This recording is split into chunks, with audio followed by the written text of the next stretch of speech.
The boy stood at the towering gates of Buckingham Palace, his small hands gripping the cold iron bars as he gazed at the immaculately dressed royal guards.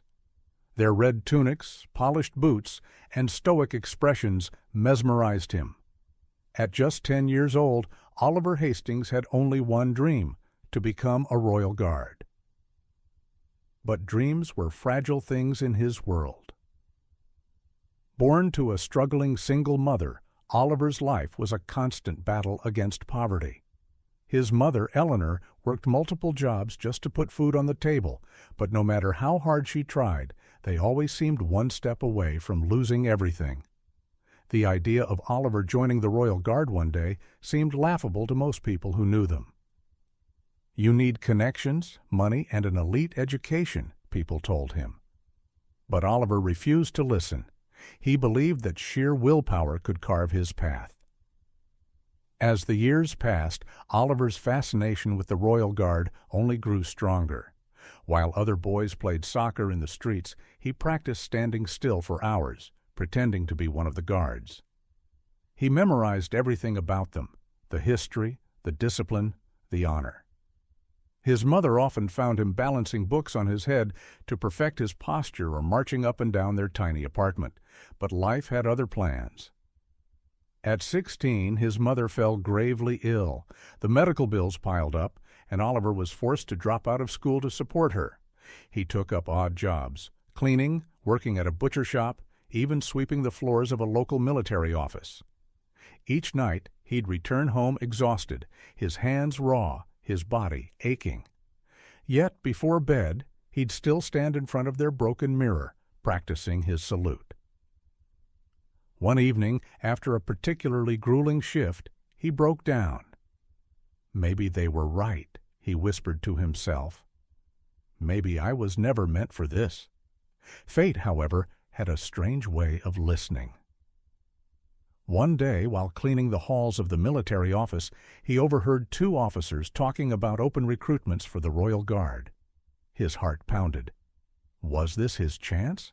Summoning every ounce of courage, he approached the senior officer, a stern-faced man named Captain Rhodes. "Sir, I want to apply," Oliver said, his voice firm but respectful. The captain looked him over, raising an eyebrow. "Do you have formal training? A military background?"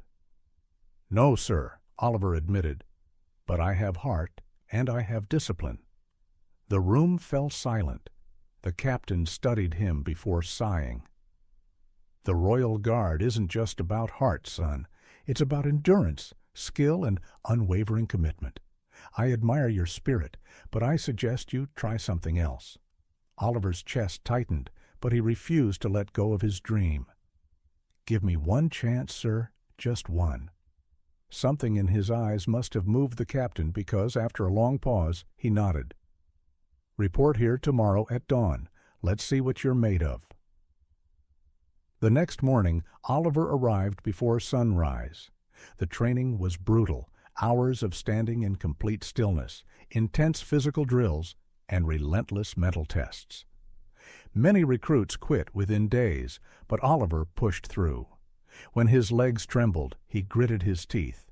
When exhaustion clawed at him, he reminded himself of his mother, of the hunger, of the years of struggle. Weeks turned into months, and despite his lack of formal training, he rose through the ranks. His resilience caught the attention of the higher-ups, and soon even Captain Rhodes took notice. Then came the final test, a 12-hour guard duty under relentless scrutiny. One mistake, one break in concentration, and he'd fail. The night before, he visited his mother at the hospital. "I made it this far, Mom," he whispered, holding her frail hand. "Tomorrow decides everything." She smiled weakly, pride in her tired eyes. "You were born for this, Oliver." The day of the test arrived. Oliver stood in position outside Buckingham Palace. The sun scorched his back, sweat trickled down his face, but he did not flinch.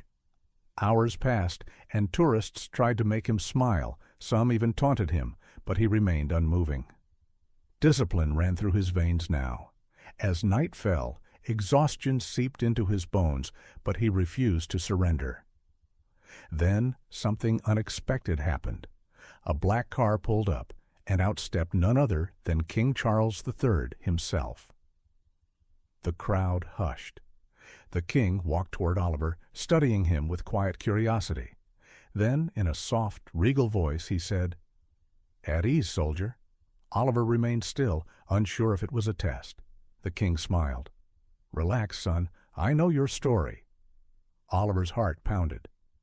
How did he know? "You remind me of someone," the king continued.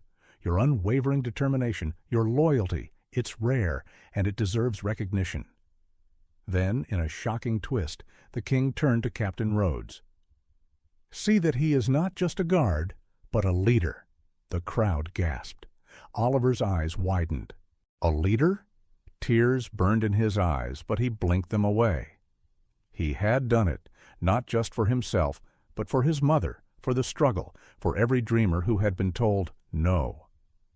That night, Oliver rushed to the hospital to tell his mother the news, but when he arrived, the nurse's somber expressions told him everything. She was gone. He fell to his knees beside her bed, gripping her hand. "I did it, Mom," he choked. "I made it."